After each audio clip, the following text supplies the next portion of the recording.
రాష్ట్ర వ్యాప్తంగా ఎన్నికల ప్రచారం హడావిడైతే సాగుతూ వస్తుంది. ఈ నేపథ్యంలో సత్యవేడులో కూడా తీవ్ర స్థాయిలో వైసీపీ అభ్యర్థులు ఎన్నికల ప్రచారం చేస్తున్న పరిస్థితి కనిపిస్తూ వస్తుంది. అయితే ప్రజల్లో వాళ్ళు వెళ్తూ, ప్రజలతో మమేకమవుతూ కూడా వాళ్ళు ప్రచారం చేస్తున్నారు. మనతో పాటు వైసీపీ సత్యవేడు ఎమ్మెల్యే అభ్యర్థి నూకతోటి రాజేష్ ఉన్నారు. ఆయన్ని అడిగే ప్రయత్నం చేద్దాం. సార్ చెప్పండి, అంటే మొత్తం మీద మీరు నియోజకవర్గం వారీగా పూర్తిగా తిరుగుతూ వస్తున్నారు. మండలాలు తిరుగుతూ వస్తున్నారు. ఎలా ఉంది మీకు ప్రజల దగ్గర నుంచి రెస్పాన్స్? చాలా చక్కగా రెస్పాన్స్ వస్తుంది. నన్ను నాయకులందరూ గూడా సమన్వయంతో ఎన్ని గ్రూపులున్నా అందరూ గూడా నా దగ్గరికొచ్చి, నన్ను తీసుకెళ్ళి నియోజకవర్గంలో ప్రజల దగ్గర పరిచయం చేస్తున్నారు. రాజేష్ మంచి వ్యక్తి, అభివృద్ధి చేస్తాడు. వాళ్ళ అమ్మగారు 5 టర్ములున్నారు. అభివృద్ధి చేశారు కాబట్టి ఆమె గూడా అన్ని టర్ములు ఎమ్మెల్యేగా ఉన్నారని నన్ను మంచిగా పరిచయం చేస్తున్నారు. అలాగే ప్రజలందరూ గూడా నన్ను బాగా రిసీవ్ చేసుకుంటున్నారు. చాలా చక్కగా రిసీవ్ చేసుకుంటున్నారు. అంటే మీరు ఒక పొలిటికల్ ఫ్యామిలీ నుంచి కూడా ఇప్పుడు ఎమ్మెల్యే అభ్యర్థిగా మరోమారు పోటీ చేయబోతున్నారు. అంటే ఈ నేపథ్యంలో నాయకుల మధ్య సమన్వయం కావచ్చు, ఇతర అంశాలను ఎలా తీసుకెళ్ళబోతున్నారు? నాయకులందరూ గూడా చాలా సమానంతోనే ఉన్నారు. వాళ్ళకి లోపల లోపల ఎన్నున్నా, నా వరకైతే అందరూ పనిజేస్తున్నారు. అందుకే నాకన్నా మెయిన్ వైఎస్ఆర్ పార్టీ అనేదొకటి, జగనన్న రావాలనేదొకటి అందరి గుండెల్లో బలంగా నాటుకొనుంది. నాయకులందరూ గూడా నాకు సమన్వయంతో పనిజేస్తున్నారు. మీకు ప్రత్యర్థిగా ఉన్న ఆదిమూలం ఎక్స్ వైసీపీగా కూడా ఇప్పుడు అక్కడ పోటీ చేయబోతున్నారు. అంటే మీ ఓట్లు కూడా చీలే అవకాశం అయితే కనిపిస్తుంటుంది. ఆ ఓట్లు చీలకుండా మీరు ఎలాంటి ఎత్తుగడ వేయబోతున్నారు? మా ఓట్లేం పెద్దగా చీలవని. ఇంతవరకు ఒక్క కేడర్ ఉన్న నాయకుడు ఆయనతో వెళ్ళలేదు. ఒక ఎంపీటీసీ గాని, సర్పంచ్ గాని ఎవరు ఇంతవరకు ఆయనతో వెళ్ళలేదు. ఏదైనా ఉంటే వాళ్ళ బంధుత్వం పరంగా ఆయన పంచాయతీలో ఏమైనా వెళ్ళొచ్చేమో గాని, అది కూడా బంధువుల వరకు. ఇంతవరకైతే బయటకి ఎవరు వెళ్ళలేదు. ఇంకా టీడీపీ నుంచే మాకు చాలామంది యువకులు మొన్న దాదాపు 150, 170 మంది నాగలాపురంలో మన వైఎస్ఆర్‌లో చేరటం జరిగింది. నాకేం ఇబ్బంది లేదు. ఆయనతో ఎవరు వెళ్ళటం లేదు ఇప్పుడు. ఆ పార్టీలో ఉండేవాళ్ళు వెళ్తున్నారు గానీ, వైఎస్ఆర్ నుంచి ఎవరు వెళ్ళలేదు. అది. అంటే ఆయన నాన్ లోకల్ అనే ఒక దీన్ని తెరపైకి తీసుకొచ్చారు. మిమ్మల్ని ఎలాగో ఓడించారనేసి. ఆ నాన్ లోకల్‌ని మీరు ఎలా పక్కన పెట్టబోతున్నారు? అది సిల్లీ పాయింట్ నాన్ లోకల్ అనేది దేశం మొత్తం మీద ఒక దగ్గర నుంచి ఇంకో దగ్గరికి నిలబడిన నాయకులు, పెద్ద నాయకుల దగ్గర నుంచి చిన్న నాయకుల వరకు ఉన్నారు. ఈవెన్ వాళ్ళ పార్టీలోనే చంద్రబాబు నాయుడు, కుప్పము నాన్ లోకలు, మంగళగిరి, లోకేష్ నాన్ లోకలు. చాలామంది నాన్ లోకల్ ఉండారు.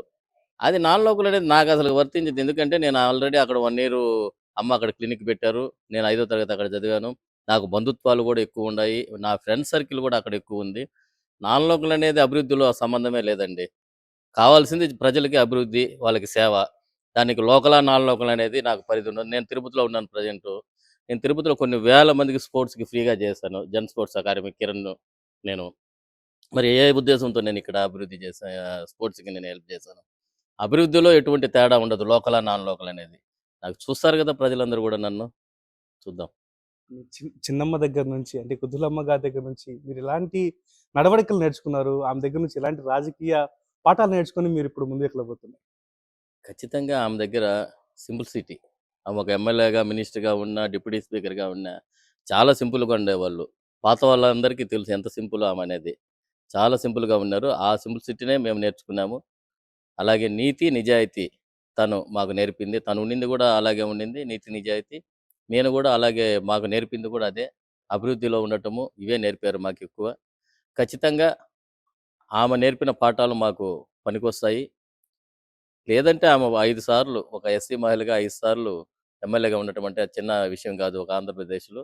ఆమె నీతి, నిజాయితీయే మాకు గూడా అలవరినాయి.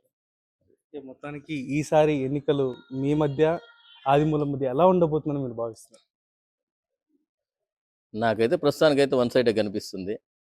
ఆదిమూలం గారు కాంపిటీటర్ అయినా ఇంకా ఆయన పూర్తి స్థాయిలో ప్రచారం స్టార్ట్ చేయలేదు.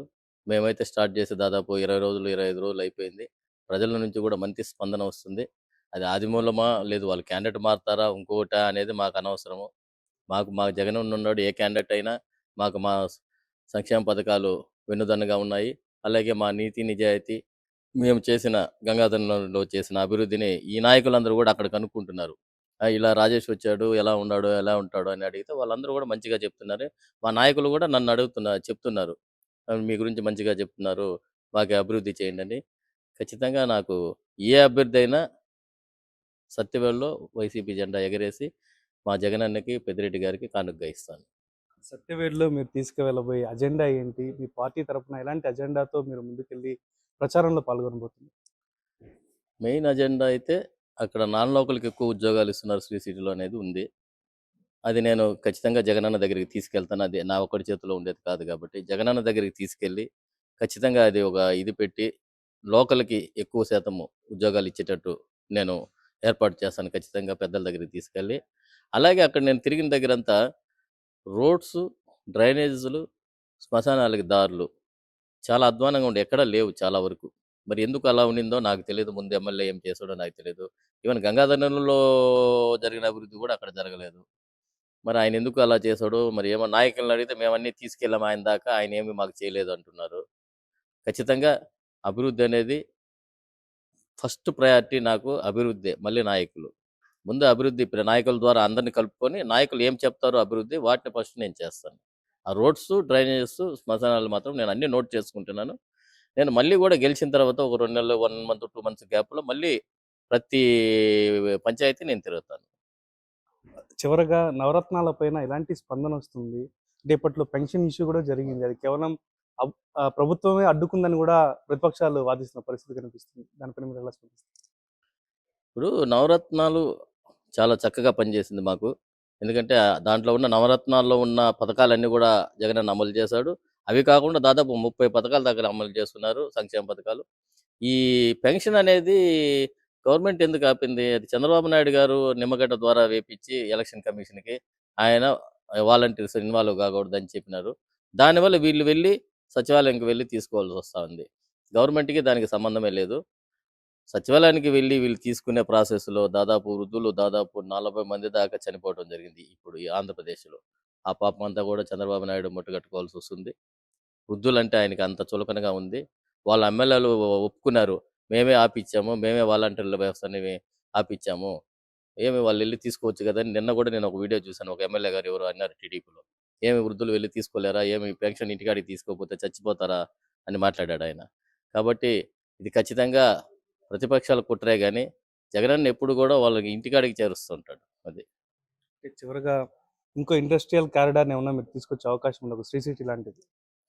ఆల్రెడీ శ్రీ సిటీ ఉంది గదా! మనకి ఆ పాజిబిలిటీ ఏమో నేను అధికారంలోకి వస్తేనే నేను చెప్పగలను. ఎందుకంటే ఆల్రెడీ ఉంది గాబట్టి, మనకి మనకి మళ్ళీ ఇస్తారా లేదా అనేది నేను ఇంక మాకు అధికారుల ద్వారా, మన జగనన్న ద్వారా నేను చేసి అట్టా అవకాశం ఉంటే ఖచ్చితంగా చేస్తాను నేను. నాకు అడిగేదైతే అడుగుతాను. జగనన్న నాకు చేస్తాను పర్లేదు నీకు అవసరం ఉంది అనుకుని ఆయన అంటే ఓకే. నాకు ఇబ్బంది లేదు. నేనైతే ఆ అధికారుల దగ్గరికి పెద్దాయన దగ్గర తీసుకెళ్తాను నేను. ఓకే. మొత్తానికి నియోజకవర్గ వారీగా తిరుగుతున్నప్పటికీ చాలా విశేష స్పందన వస్తుందని, నవరత్నాలు కావచ్చు, ప్రభుత్వం చేసిన అభివృద్ధి పనులు కావచ్చు, ప్రజలు బ్రహ్మరథం పడుతున్నారని కూడా నుంగుతోటి రాజేష్ గారు చెప్తున్న పరిస్థితి కనిపిస్తూ వస్తుంది. ఇది ఇక్కడి తాజా పరిస్థితి. ఓ2 స్టూడియో.